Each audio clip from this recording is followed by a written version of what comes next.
Why God allows you to struggle with lust, the hidden purpose behind the thorn. You've begged God to take it away. You've prayed until your throat was raw. You've fasted until your body trembled. You've deleted the apps, thrown away the magazines, blocked the websites, cried into your pillow night after night, and yet the desire still lingers. Lust won't leave. You whisper into the dark, "Why, God? Why won't you take this from me?" And the silence feels like abandonment. But what if I told you something that might shake you to your core? What if the very thing you've been desperate to escape is the very thing God is using to save your soul? What if the thorn that cuts you deepest is not your curse, but your calling in disguise? Stay until the very end, because in this message we're going to uncover a truth that the enemy hopes you never discover. The divine purpose behind your struggle, and the secret verse that holds the blueprint to your freedom. The cry God never ignores. You've shouted, you've wept, you've pleaded, "Take it away, Lord, please. I hate this lust. I hate what it makes me feel." But here's what no one in church ever told you. Lust is not just a sin, it's a symptom. And every symptom points to something deeper. A wound, a hunger, a need that's crying out beneath the surface. The battle you're fighting is not about your body, it's about your identity. Lust whispers, "You're unworthy." The enemy sneers, "You're filthy, you're a pervert. God could never love someone like you." And shame becomes your prison. But God whispers something far different. He calls you beloved. He calls you redeemed. He calls you son, daughter, chosen. And that whisper carries the truth Satan fears the most, that your struggle does not define you. Your identity is not bound to your weakness. It's bound to Christ, the thorn and the grace. There was a man named Paul who begged God 3 times to remove a thorn in his flesh. We don't know what it was. Some say it was sickness. Others whisper it was temptation, maybe even lust. But God's answer was the same for all of us who've prayed that same desperate prayer. My grace is sufficient for you. Not instant deliverance, not immediate healing, just grace. Why? Because sometimes your struggle isn't punishment. It's an invitation to discover a grace that only reveals itself in weakness. Without the thorn, pride grows. Without the thorn, dependence fades. But with it, you cling to Him. You lean in, you stay close. The test before the throne. Consider Joseph, tempted day after day by Potiphar's wife. He ran from sin, and where did it lead him? Not to a throne, but to a prison. Why would God allow that? Because lust is often the test before elevation. Before the palace comes the prison. Before the crown comes the cross. Before glory comes the fire. Your delay is not divine cruelty. It's divine preparation. God is refining the heart that He intends to trust with destiny. The eyes and the gate. Lust always begins with the eyes. Eve saw the fruit, she desired it, and she took it. Thousands of years later, the pattern hasn't changed. That's why Jesus said, "If your eye causes you to sin, pluck it out." Matthew 18:9. Not because God is cruel, but because vision is powerful. What enters through the eye can chain the heart. Even Jesus was tempted in every way. Yes, every way. That includes the desires of the flesh. And yet He did not sin. How did He fight? With 3 words. It is written.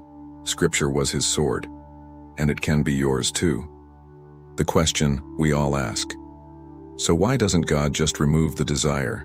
Why doesn't He snap His fingers and erase lust forever? Because deliverance without dependence breeds idolatry.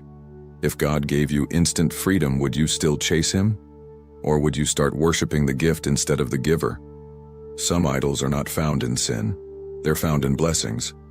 God delays not because He's cruel, but because He's after something deeper than obedience.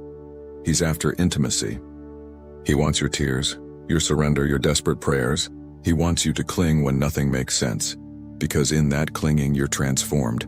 The fire doesn't destroy you, it purifies you. The secret the enemy hates. Every click, every glance, every fantasy is a silent agreement with the kingdom of darkness. But here's the secret. If you made the agreement, you can break it. You are not addicted. You are anointed. The enemy doesn't attack what doesn't threaten him. Your struggle with lust is proof that you are dangerous to hell. He strikes your purity because if he can corrupt it, he can chain your destiny. But hear me. Your freedom doesn't need your strength, only your decision. Say it aloud. I choose purity. 3 words that shatter strongholds. 3 words that make demons tremble. Confession isn't weakness, it's warfare. What you expose, God will expel. Lust thrives in the shadows, but dies in the light. That's why the enemy isolates you, to convince you you're alone. Elijah thought he was alone too, until God told him there were 7,000 others who hadn't bowed to Baal. You're not the only one fighting this war, and your breakthrough will one day become someone else's testimony. The wilderness of refining. The people of God wandered in the wilderness for 40 years, not because they were lost, but because they were being refined. Every delay was a lesson. Every dry place was a proving ground. The wilderness was not punishment, it was preparation. And maybe that's what your repeated cycle of temptation really is. Not a sign that God has abandoned you, but that he is shaping you for something greater. The waiting, the wrestling, the moments you fall and rise again. They are not wasted. They are building endurance, humility, and dependence. They are molding a heart that knows how to worship even in weakness. When David prayed, "Turn my eyes from worthless things," Psalm 119:37, he wasn't being poetic. He was fighting a spiritual war with sacred words. That prayer wasn't just verse, it was a key that unlocks clarity when the fog of desire clouds your soul. Pray it, speak it, believe it. Watch how the atmosphere shifts when your focus returns to heaven.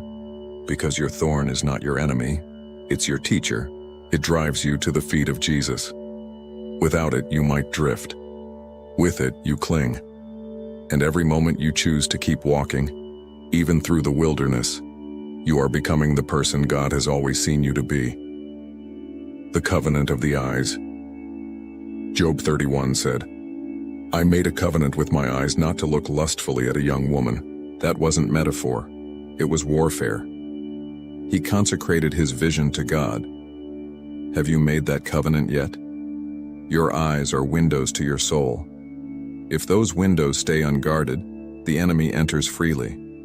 But lust is not the destination. It's a door to compromise, to shame, to spiritual corrosion. If Satan can steal your purity, he can steal your peace.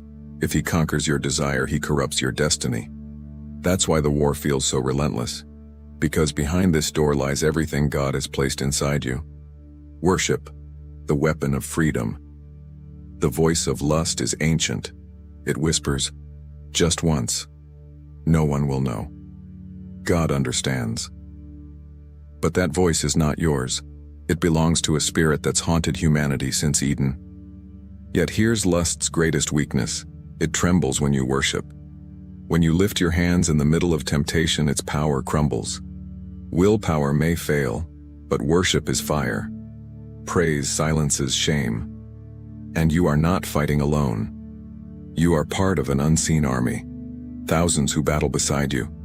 Your perseverance may be the key to someone else's deliverance. The verse hell fears. There's one verse Satan dreads above all others. Walk by the Spirit and you will not gratify the desires of the flesh. Galatians 5:16. Not maybe. Not sometimes. You will not. That's the blueprint to freedom, not through